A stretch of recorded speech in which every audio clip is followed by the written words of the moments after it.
So వీరి energy చూద్దాము, ఎంత వీలైతే అంత ఆపుకోండి. నన్ను కింద మీ చేయిని ఒత్తనియొద్దు, మొత్తం బలం పెట్టండి. ఓకే, ఇది క్యాలిబ్రేషన్, వారి బలం. ఓకే, ఇది అందరికీ తెలిసిందే, ఆరో వాటర్ మంచిది కాదు, కానీ అందరూ తాగుతున్నారు కదా. మీరు తాగుతారా? ఓకే, సో ఇప్పుడు తాగినప్పుడు దాంట్లో చూద్దాం ఎనర్జీ లెవెల్స్ ఎట్లా డిఫరెన్స్ వస్తాయో. ఇక్కడ మన మంచినీళ్ళు ఇవ్వరా? ఇప్పుడు చూడండి, నీళ్ళు తాగడంతోనే ఎనర్జీ ఎంత తగ్గిపోతుంది, జస్ట్ నీళ్ళు తాగినప్పుడు. అదే ఇక్కడ మన దగ్గర స్వచ్ఛమైన నీళ్ళు, ఇది మినరల్ వాటర్ కాదు, స్వచ్ఛమైన బోర్ వాటర్, ఇక్కడ మనకు ప్యూరిఫైడ్ వాటర్.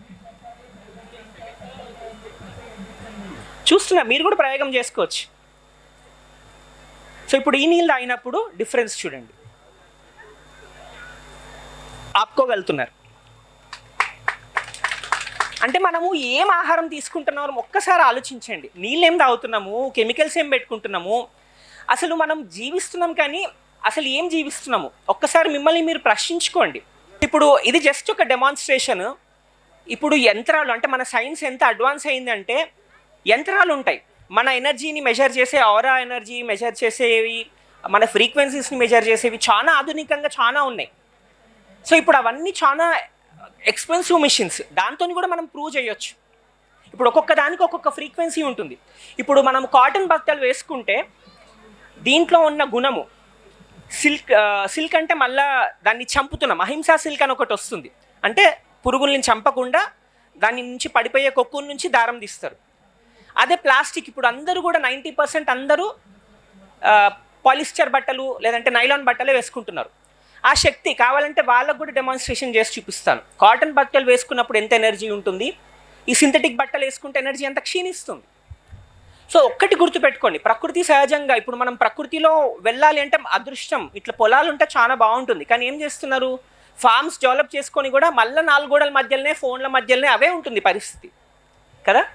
సో మనము భూమి ఉంటే మంచిదే, కానీ భూమి దొరికేంత వరకు ప్రకృతి సహజంగా ఉండాలి అంటే మీ ఇంట్లో ప్రకృతిని ఆహ్వానించుకోండి, చెట్లు పెట్టుకోండి, జీవజలం పెట్టుకోండి, మైక్రోబ్స్ని తీసుకురండి. సో ఇప్పుడు నాకైతే ఆవు పెట్టుకోవాలని ఉండే, నేను ఎప్పుడైతే పాలు మానేయక ముందు ఇంట్లోనే ఆవు పెట్టుకోవాలని ఉండే, పోయినను ఆల్మోస్ట్ తీసుకోవడానికే వెళ్ళాను. అంటే నేను ఎంత డిజైన్ చేసుకున్నా అంటే పైన టెర్రస్ గార్డెన్ ఉండే, బయోగ్యాస్ ప్లాంట్ చేసుకున్నా, హైడ్రోపానిక్ సిస్టమ్ ఒకటి, అంటే ఇప్పుడు సిటీలో నాకు గడ్డి లేదు కదా.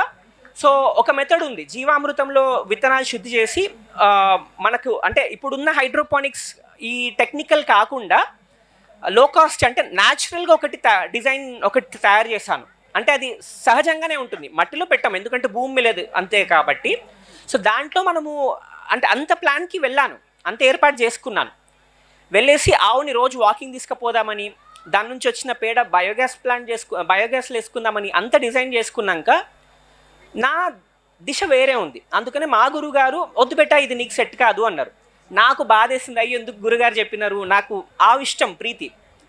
కానీ వారు చెప్పినందుకు తర్వాత నాకు అర్థమైంది, నేను వెళ్ళే మార్గం వేరు. నేను ఎందుకు ఆ ఉత్పత్తులు తీసుకోనంటే గోసేవ చేయాలి, అంటే గో సంరక్షణ చేయడానికి నాకు పాలొద్దు, ఎందుకంటే దూడకు కావాలి. ఎవరైనా తీసుకుంటే పర్వాలేదు, బట్ ఎట్లా తీసుకోవాలి అనేది చెప్తాను. మరిన్ని అప్డేట్స్ కోసం బ్యాక్ టు రూట్స్ యూట్యూబ్ ఛానల్ని సబ్స్క్రైబ్ చేసుకోండి.